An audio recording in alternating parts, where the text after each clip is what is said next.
Welcome to my channel Bharati's kitchen. আমি আজকে দেশি মুরগির একটা রেসিপি বানাবো। দেখো আমি কিভাবে বানাচ্ছি। এখানে আমি এই আলুগুলো ভেজে নিয়েছি, কড়াটা বসিয়ে দিয়েছি, কড়াটা গরম হয়ে গেছে। আমি তেল দিয়ে দিচ্ছি,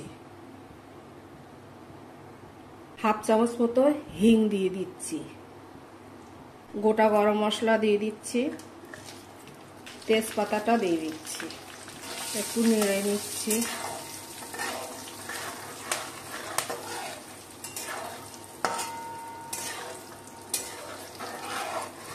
হিংটা প্রচণ্ড গরম তেলে না দেওয়াই ভালো, তাহলে হিং পুড়ে যাবে। তার জন্য আমি অল্প গরম অবস্থায় হিংটা দিয়েছি। এবার আমি পেঁয়াজগুলো দিয়ে দিচ্ছি, রসুনটা দিয়ে দিচ্ছি।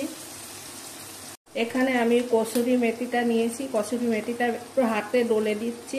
মেথি শরীরের পক্ষে ভীষণ ভালো জিনিস। পেঁয়াজটা আমি একটু লাল করে ভেজে নেব। পেঁয়াজটা আমার হয়ে গেছে। এবার আমি টমেটো দেব, লঙ্কা আমি দিয়ে দিচ্ছি, টমেটোটা দিয়ে দিচ্ছি, আদাটা দিয়ে দিচ্ছি, স্বাদ মতো লবণ দিয়ে দিচ্ছি, হলুদটা দিয়ে দিচ্ছি, জিরে গুঁড়োটা দিয়ে দিচ্ছি, গুঁড়োটা দিয়ে দিচ্ছি, পুরো লঙ্কাটা দিয়ে দিচ্ছি। এবার মশলাটা আমি ভালো করে কষাবো।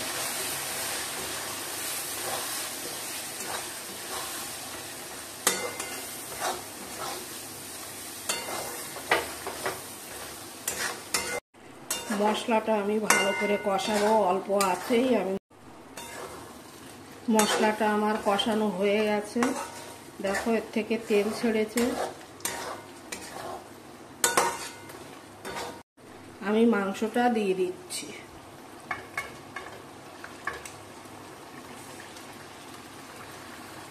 আলুটা দিয়ে দিচ্ছি।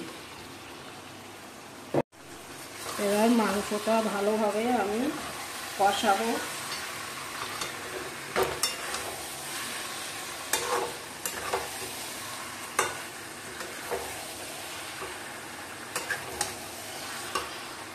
আঁচটা লো করে দিয়ে আমি ঢাকা দিয়ে রান্না করব। মাংসটা আস্তে আস্তে কষিয়েছি, দেখো কত জল বেরিয়েছে। গরম মশলাটা দিয়ে দিচ্ছি, কারণ আমি পরে দেইনি গরম মশলা, প্রথমেই দেই, কারণ গন্ধ বের হয়। আর একটু কষবে, তা ভালো করে কষাতে হবে। মাংসটা আমার কষে গেছে। আমি এবারে এর মধ্যে একটু জল দেব, জলটা দিয়ে দিচ্ছি, গরম জল দিচ্ছি। এখানে মাংসে গরম জল দিলে ভালো, যে কোনো তরকারিতে গরম জল দিলে ভালো হয়। এবার একটু ফুটতে দেব।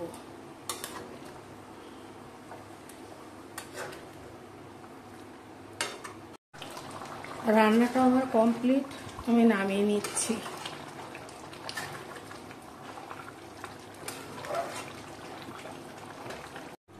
আমার রেডি দেশি মুরগির তেল ঝাল। দেখো কত সুন্দর হয়েছে, গন্ধটাও খুব সুন্দর বেরিয়েছে, খুব টেস্টি হয়েছে। তোমরা বাড়িতে এইভাবে বানিয়ে নিও।